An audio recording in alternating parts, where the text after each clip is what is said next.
Welcome to Write Books That Sell Now, the podcast helping you write, publish, and market your book faster, better, and smarter. Here are your hosts, working hard and having fun doing it, Candice L. Davis, Anita Henderson, and Carol Dunlop.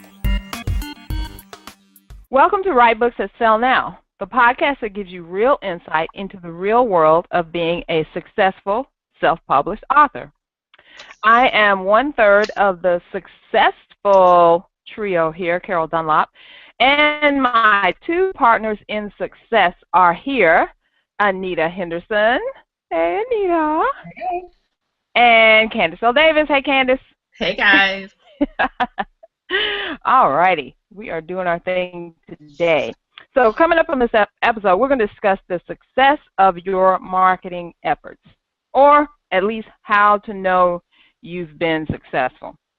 You have to know what you want from your book marketing efforts before you begin. So we'll give you some measurements to consider in helping you reach book marketing success. We'll also share how you can attend our online book marketing mega summit.com, where 15 presenters will share their marketing expertise. If you get in early, you don't have to pay a dime to attend. And if you want more, you can get the backstage pass. But before we get to that, Miss Candice, what is on your mind today? So I'm trying not to rant.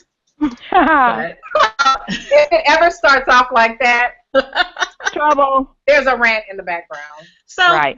Given that as we record this, we're sort of in the midst of the political season and the Republican National Convention is going on and, they're naming their running mates and all that good stuff. And we also have a lot of serious things going on in the news in terms of not great news, in terms of people having to protest different things, people shooting people, cops killing people, people killing cops. It's just all over the place, right? So everyone has an opinion on those things, right? You have your position, you have your opinion. But I have been going through Facebook this week, unfriending left and right. What?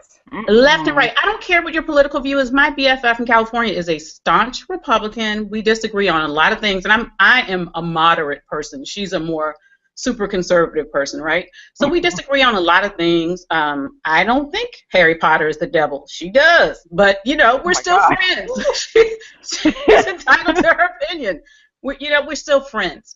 But some of the ways people have presented their opinions on social media have taken me back, because these are people who put themselves out there as professionals. Several of the people I'm referring to as are authors, speakers, small business owners, and they are basically spewing hate. Like they're painting whole groups of people with one brush. So whether that's the police or the Black Lives Matter protesters or whomever it is, they're painting whole groups of people with one brush. And what I think they fail to understand is that even though it's your, quote, personal Facebook page, everyone still sees it. You may have privacy settings, meaningless. If I wanted to take a screenshot of your nasty rant on Facebook, where you pretty much say that these bad things are happening because people deserve them and things like that, I could do that. And then I could do anything I want to with it, right? Even though you've allowed me, because we're friends, to get behind the wall of your privacy settings. They don't realize they're losing opportunities. I actually took someone off the list to participate in an event that we're all going to be co-hosting because she was posting things that I don't want us or our business to be associated with. Well, I think people should be aware. I'm hoping, as adults, that people are aware that anyone could be watching their Facebook rants and that they have the potential to lose business. I do know a couple of people who have lost business because of their rants. And it seems that they're okay with that, because they kind of feel like, well, gosh, if you're in such disagreement with my opinion, then I don't want you as my client anyway. So if you're aware that that could happen and you're okay with that, go ahead and rant.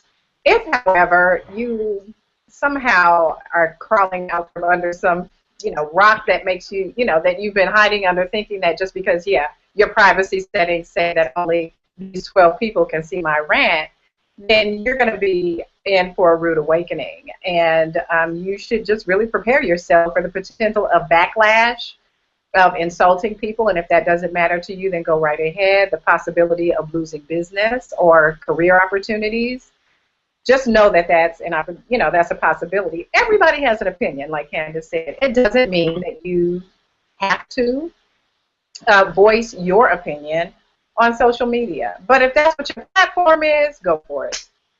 Yeah, I don't have a problem with people sharing their opinion. Lots of my friends are sadly not voting the way I'm voting in the fall, and that's okay. Those crazies, what are they thinking? Why don't they think just like me? I don't have a problem with people expressing a difference of opinion, but and maybe someone would, and you might lose work or clients over that because some people might take it personally. Right. But sometimes it goes even farther where it actually becomes damaging. What you're posting is damaging. You're feeding the negativity doesn't need any more fuel. Yeah. It doesn't need any more fuel. So when I see that, I don't want to be associated with it. And so if I have an opportunity, that is not a person to whom I'm going to extend that opportunity. Well, you have the right to unfriend them or disassociate with them, just like they have the right to voice their opinion. That's right. That's absolutely right. And I think we've all seen some people that we work with who are experts in their niches who have been offered really great things, but the media outlet or the company that offered those opportunities said, we've been watching you on social media for a year. We've been reading your blog for a year, and we love what you do and how you present yourself to the world, and your brand is consistent, and we think you're doing great things. Now we want to give you the opportunity. Exactly. The same thing we've seen happen with celebrities who have endorsements, right? They have endorsements with some large corporation, and that celebrity gets into some funky situation that company does not approve of, and they get that endorsement contract. They take away the money and all that. The same, as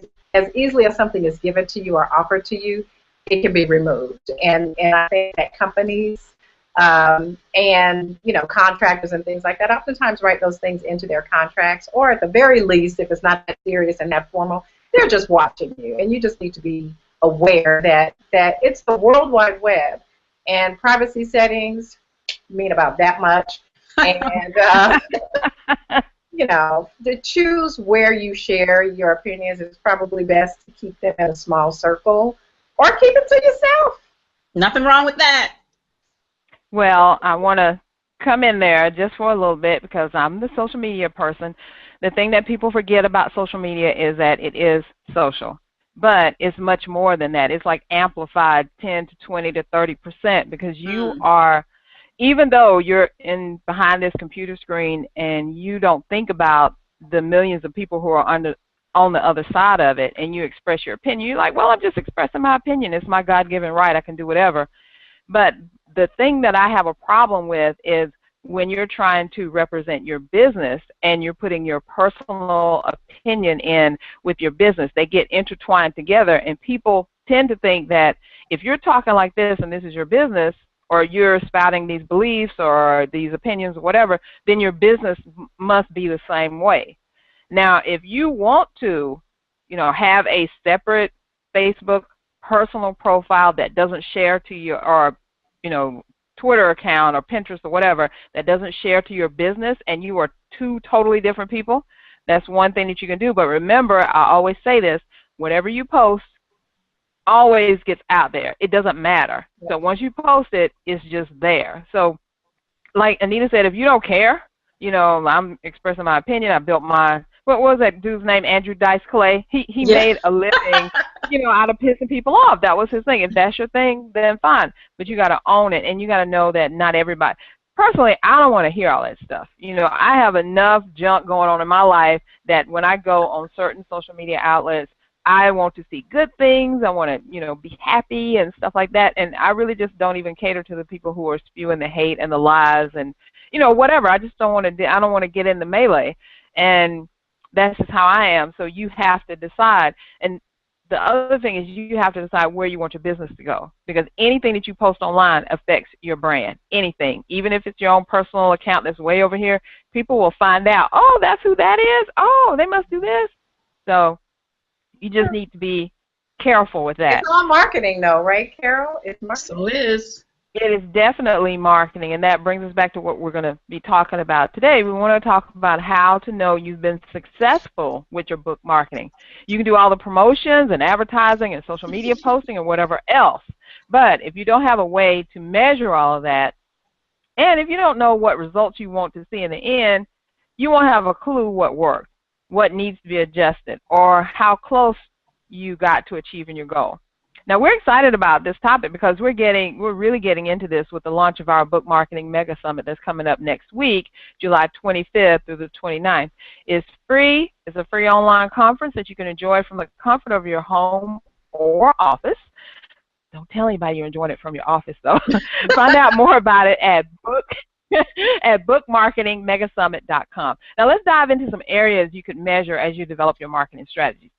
Anita, what are we starting with today? Well, I think, obviously, I'm always focused on results. So what are you getting from anything that you do? Why are you doing what you do? Why did you write the book in the first place? And even in your marketing efforts, what does success look like? You have to have some vision of that, some expectation of that in the beginning before you even start. Otherwise, you will be all over the place with all the stuff that you do. And that goes back to what we talk about in the Write Books That Sell Now online course, which is planning. That's the boring stuff that nobody wants to think about when they just, want to write their book. But you have to think strategically. You have to think long-term and short-term. And I think part of that long-term thinking and part of that focus on results is looking at your marketing efforts and how you're going to measure those. And, of course, we know that you're going to measure throughout the marketing plan, right? Execution of everything that you choose to do. You're going to measure it throughout just to see if it's working and how well it's working or not. Make adjustments as needed. Stop doing something that's not working or change it or whatever. But I think some of the obvious things that authorpreneurs want to measure, one of the main things obviously is book sales, right? How many books have I sold? Is a question that you need to be looking at, right? We all want to sell books, even if that is not the primary reason that you wrote the book, okay? So maybe the main thing is not you want to sell 1 million books, but you should be keeping track of how many books you sell, whether you're actually physically selling them hand to hand, or if you have online retailers, or if you have your books in bookstores, or you're selling them at events or wherever. Book sales, the number of books you sell, is an important measure of success and of progress. So make that be one of, not the number one necessarily, but one of the things that you measure in your book marketing strategy and your plan. Because we always talk about the fact that it's bigger than a book, you also want to think about new contracts that you could get. All of this refers to the revenue that's coming in from your books. The bottom line here is measuring revenue. So revenue from book sales, revenue from contracts that you could get because you've written a book, right? It's bigger than a book, we always say. Revenue from product sales or programs or anything else that you're selling that ties into your book. You want to be measuring the revenue. How much money am I making from these things that are related to the book? So revenue is one of the main things. Follow the money, follow the dollars. That's one of the main things you should be measuring. Candice, what else do we have? What else should we be measuring when it comes to our marketing? So one of the things we talk about a lot among ourselves is conversion rate. How many people are you converting from where they are now to where you want them to be? So Anita talks a lot about when you write your book, your nonfiction book, seeding it with links back to your website to get people to not just come to your website, but to opt in and become subscribers. And she describes exactly how to do that in her Book Marketing Mega Summit presentation. But you want to be measuring that. You want to be looking at, okay, I'm having X number of book sales. What percentage of those people are actually now converting into subscribers? They're not likely to convert into sales unless they convert into subscribers first. Because once they're subscribers, you get to send them all your lovely offers and what you're pitching and all that good stuff. So you want to measure what percentage of those people are converting. The same thing with, say, a guest post. Let's say you post a guest post on some great big blog and everybody wants to be on the Huffington Post. That's great. But if nobody comes back from that post and actually subscribes to your list, and you can tell, because that number should go up. Your number of subscribers should go up. Yeah. You might not know exactly where they came from, depending on what systems you're using, but that number of subscribers should go up when that guest post comes out. And if it's not, then you have to consider whether or not you're posting in the right place, whether or not you're posting the right content in the right way for that audience. So you want to measure whether or not those things are converting. If you're speaking, I have my accountability partner actually speaks for a living, and one of the things she does is she makes, I think, 5 cold calls a day to book speaking engagements. That's nice that you make 5 a day. That's wonderful. But how many are you actually booking? So she has to be careful that she doesn't get caught up in just the, oh, I made 5 calls a day, so I did my job. She has to watch that conversion rate. How many of those calls actually converted into bookings for speaking gigs? Because it's not because you're going to quit calling if they're not working, but you may have to look at your pitch. What could you be doing differently if that's not working? So you always want to be. I think a lot of people think it's a numbers game, and it is. Essentially, but obviously you can't just call 5 people and think you got to get 20 speaking gigs. So it is a numbers game. Right. But I think to your point, Candice, even with 5 calls a day, 25 calls a day, if none of them are converting, then you got to tweak something. You've got to tweak something. There's something that, frankly, you're not doing right. You may not be calling the right people. You may not be, but that's okay. That's the only way you learn. If you don't keep track of those numbers, how will you ever learn whether or not what you're doing is effective or not? So keep an eye on all those conversion rates. Good. And our next thing is talking about audience engagement and measuring that, because you have to know, first of all, you have to know who you're talking to, and you have to know if they are talking back to you. And how you do that is by going into your statistics or your stats. All of your social media platforms, your newsletter, all of them have a place where you can look at the stats. How many people are opening your newsletter? How many people are reading it? How many people are sharing it, or doing whatever the stats are saying that they're doing with it? You have to know what's going on, and you can do that with most programs that are out there now. In Facebook and Twitter and Google and all of them, you can go in the back and see what you're posting, what the people like, and it tells you about the numbers going up or the numbers going down. I did a webinar just earlier this week, and one of the participants asked a question, and she said, I was telling, my favorite thing is to ask people. Ask people, if I'm doing this right, or, do you like what I'm putting out or whatever. And she said, well, I put out a survey to 100 people, and maybe 6 people came back, and I was like, crickets. And I said, well, it may not be you. You have to look at, are you talking to the right people? And if you think you're talking to the right people, maybe you're not asking them the right questions. But what about the fact that she got a 6% response rate? I was going to say the same thing, Anita. That's nothing to sneeze at. It's double what a lot of people get for something like that. So it's relative. I guess. Yeah, she was expecting more. Right. Then people don't think about that. People don't think about. They're thinking numbers, not so much percentages. But we know in the marketing realm, we think in percentages. Exactly. Yeah. And you have to know if you have. Say you have 100 people on your list, and every week you send out your newsletter, and 20 people read it. Hey, you're really not doing too bad. But if you think, oh my God, only 20 people are reading my list, well, you have to educate yourself as to what your audience numbers mean. Is that good? Is that bad? Is that industry standard? Are you doing above average?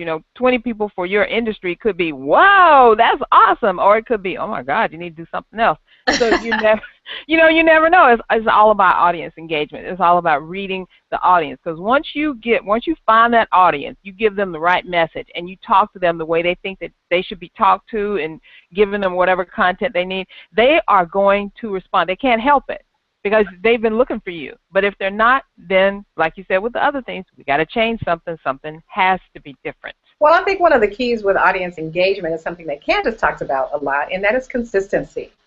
Consistency. Yeah. Even if you only get 20 readers or click-throughs or whatever of the 100 emails that you send out, if you do that consistently, 20%, that's pretty good. Yeah. Those same 20 people will come to, as Carol says, know, like, and trust you, and they will become advocates, their referrals, hopefully will become clients, and they'll buy from you again and again. Raving fans, right, Carol? That is true, over and over again. Now we're talking about another thing about audience insights. What about visibility, Anita? I know you were going to talk about Oh, that. gosh. Visibility is huge. So visibility is everything. That's what marketing is all about, quite frankly. It's improving and increasing and enhancing your visibility. Who knows about you, and how do you help people know about you other than marketing? And these are the things we've talked about: audience engagement. We've talked about sales and things like that. Candice mentioned conversion rates, right? So it's one thing for people to know about you, and then how does that become dollars, revenue that I mentioned earlier. Oftentimes, and again, this starts at the beginning of your marketing planning, you need to think about what matters to you. So for some authors, media interviews is something that's important to them. They want to be interviewed on the local radio stations, on the national print media, online blogs, and all that kind of stuff. So that might be important. For other authors, book awards might be an important way for them to gain visibility, right? This is a third party that has reviewed your book and compared it to other books in a category that have been submitted, and they have found that your book is the most awesome, so you win the award. That's a visibility play. Online mentions, right? Whether somebody mentions your book and in a blog, they review your book, or they review it on an online retailer like Amazon or Barnes & Noble, that is great. That's visibility for you. You should be guest blogging on popular blogs that reach your audience, your intended audience. That's visibility for you. Podcasting, being a guest on podcasts like the Write Books That Sell Now podcast and others that reach your audience. So be focused on reaching your audience. And then, of course, speaking gigs are a great opportunity to increase your visibility. And these are things, again, that you can measure. These are numbers things. How many speaking invitations? How many of those were converted into paid speaking gigs? How many media interviews have I gotten since I came out with my book? How many awards? How many media mentions online? How many guest blog posts or podcasts have I participated in? These are things that you can measure. You may not know at the beginning. You can just come up with some numbers. It's called forecasting or projecting. These are oftentimes things that are based on past experience. But if this is your first book, you have no idea, right? Other than maybe talking to other authors. And as Carol stated, looking at industry standard. But you can make some projections for yourself and say, you know what, I want to win at least 2 book awards. I want to have 5 media interviews, and I want to have, 3 paid speaking gigs and, 2 or 3 guest blogs and podcasts. Have some idea of what you want if these things are important to you. And that'll help direct the efforts, okay? Obviously, you're not going to get any media attention if the media doesn't know that you are an author and that you have this awesome platform, right? So you have to tell them somehow. And that's a whole other podcast, quite frankly, and I think we did one already on PR. But it helps direct what you do in your marketing efforts. Knowing what you want as an outcome, revenue, conversion rates, audience engagement, visibility, helps you decide which marketing strategies then to enact. And on the Book Marketing Mega Summit, and we're quite frankly in the midst of it right now as you're watching this and listening to this, we are sharing with our other presenters, at least 15. We've got 15 presenters this week on the Book Marketing Mega Summit. They are all sharing their strategies and their insights to help you be awesome. These are marketing strategies that are really outside of the box, and you will get a wealth of information. This Book Marketing Mega Summit is absolutely free, and I swear, when Candice and Carol told me we were doing this for free, I thought, you've got to be kidding me. This is way too much good stuff to be given away for free because I'm the money person. I'm like, how much are we charging? But it's absolutely free. 50 experts in their areas, and they are sharing the nitty-gritty, the get down and get it done kind of stuff, action steps to get some unique marketing strategies implemented in your marketing plan. Again, the Book Marketing Mega Summit is running this week, July 25th through the 29th.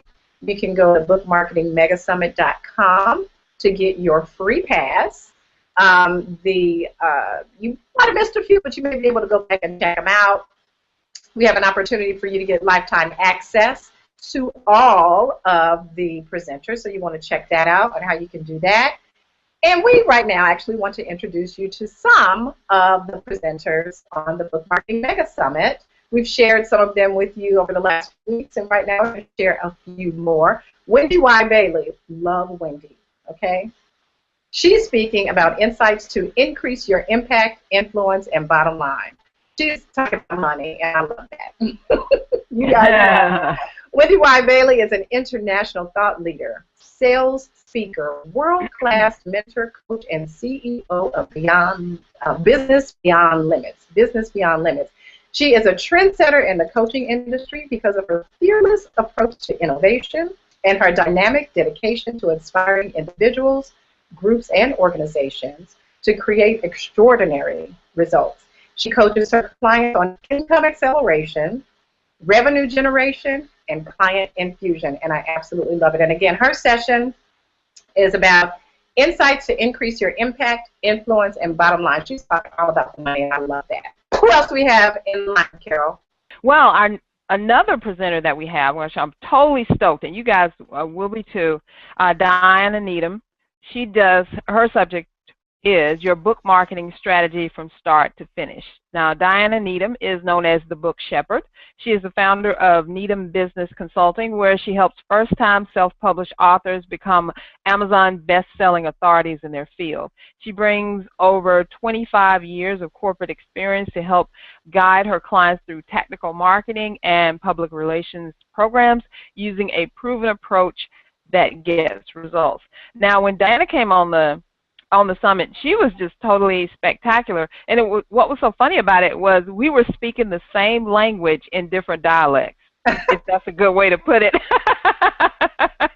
She was talking all the same stuff we keep throwing at you guys and telling you this, but she was saying it in such a different way that we were all like, really? Yeah. So you're really, really, really and truly going to enjoy her take on this. Now, Candice has another person that we want to talk about. Who's next, Candice?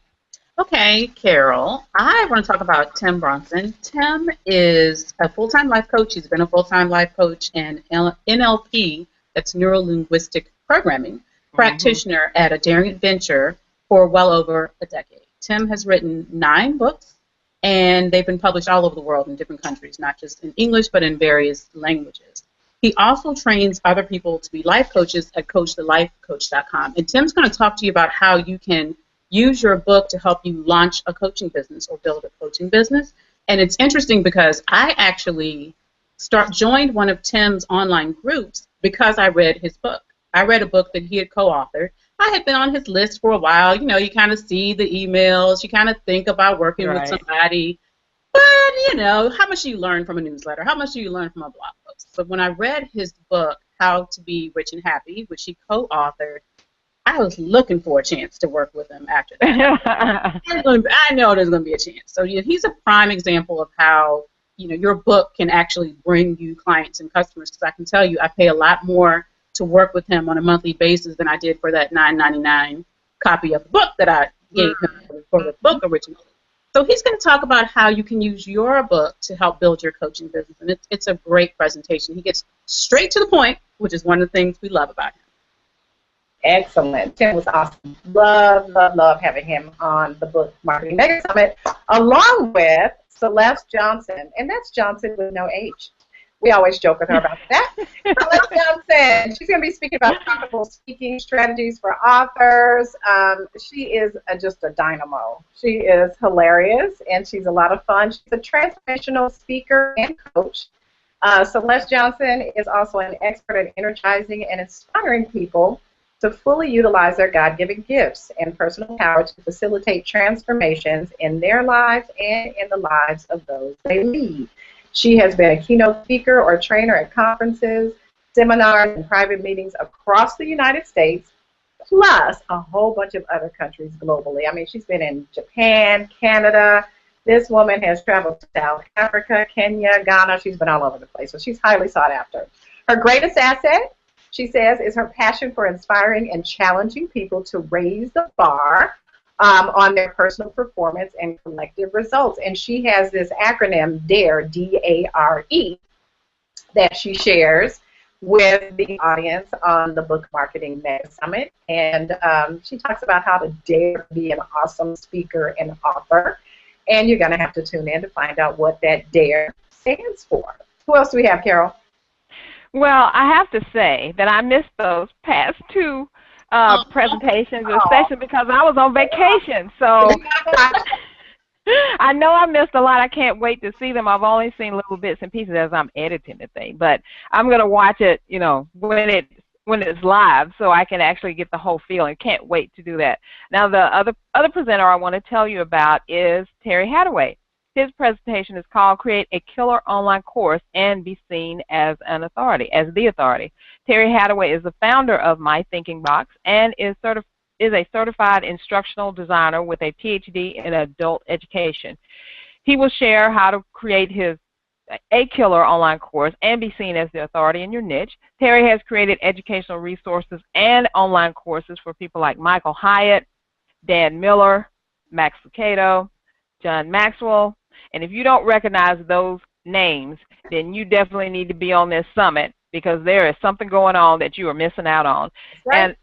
And one more thing that I wanted to say about him is he's an older dude, man. He's not like your little millennial running around there talking about how to create online courses and stuff. No, he's not that old. I mean, he's not like 100 or anything. He's a grown-up. He's a real grown person. And he says that. And you look at him and you say, hey, dude, really? You're online doing this stuff? And he is magnificent and sharp as a tack. And you can't get anything past him. And I loved talking with him. And I love the total fact that even if you are 40 or older, which I don't know how old he is, but 40 or older, you can do this. You can create these courses. You can get people to follow you. You can be online. You can learn all this stuff. And he tells you about things that you don't even have to spend a whole bunch of money on to create these. So he was just totally awesome.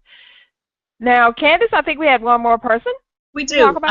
I just want to say I met Terry at a conference, and he presented on that same subject, and I immediately knew I wanted him to join the Book Marketing Mega Summit and present on that as well, because I agree, Carol, he knows exactly what he's talking about, and if you listen to him, you can create a killer online course without spending a lot of money.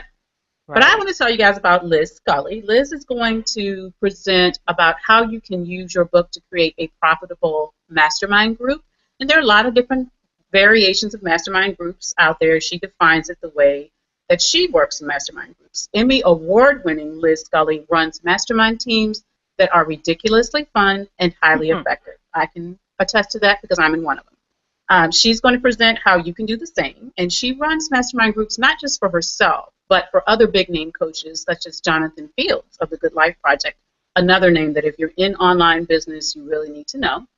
She brings a unique set of skills from her film experience, including the ability to work around the clock, by the way. She shouldn't do it, but she can do it. She creates supportive teams of brilliant minds that achieve much more together, which is the point of a mastermind group.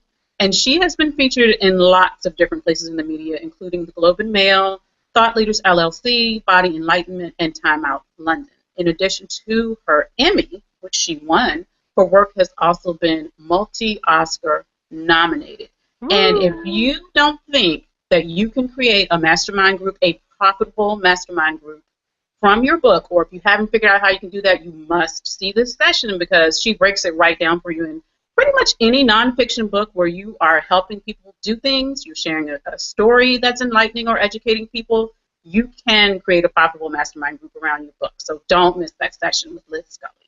Fantastic. Now, these are just a few of the presenters that will be featured on the Book Marketing Mega Summit. You can get all the information.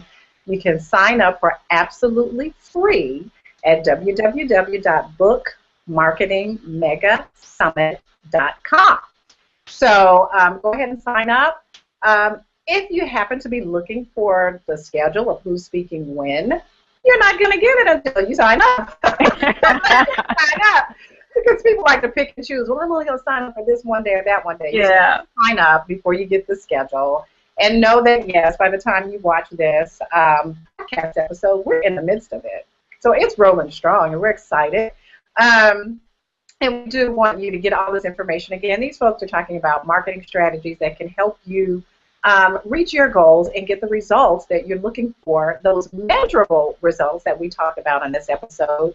You know, conversion rates, increasing those conversion rates, that visibility, all of the stuff, the book sales, getting that revenue going, your audience engagement online and offline, quite frankly. These are things that you should be looking for to make sure that whatever marketing strategies you use are actually working. They're giving you the results that you want, helping you reach your goals, and helping you be awesome. That's what we want for you. So please go to bookmarketingmegasummit.com.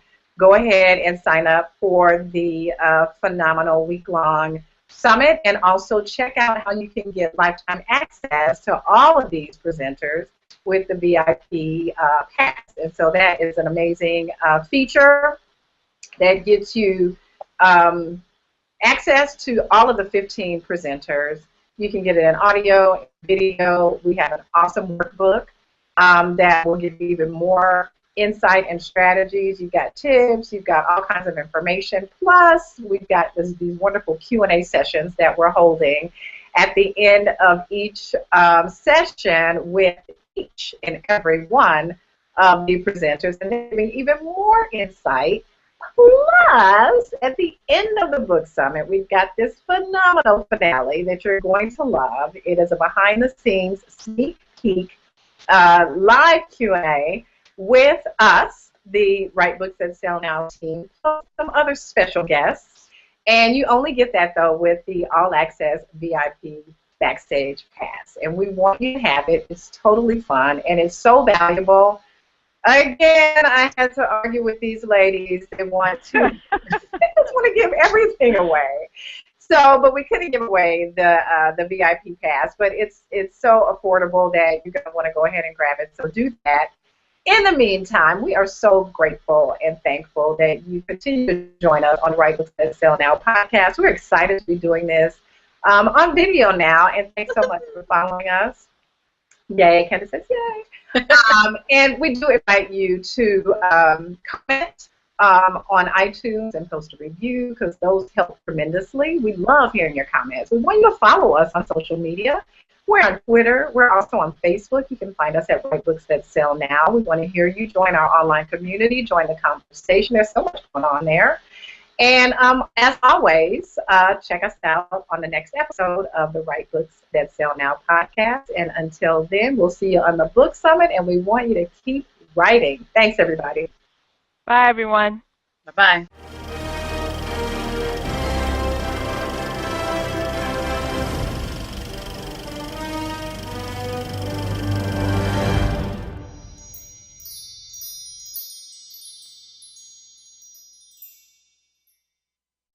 Thanks for listening. Find out more about becoming an author and making the most of your book at writebooksthatsellnow.com.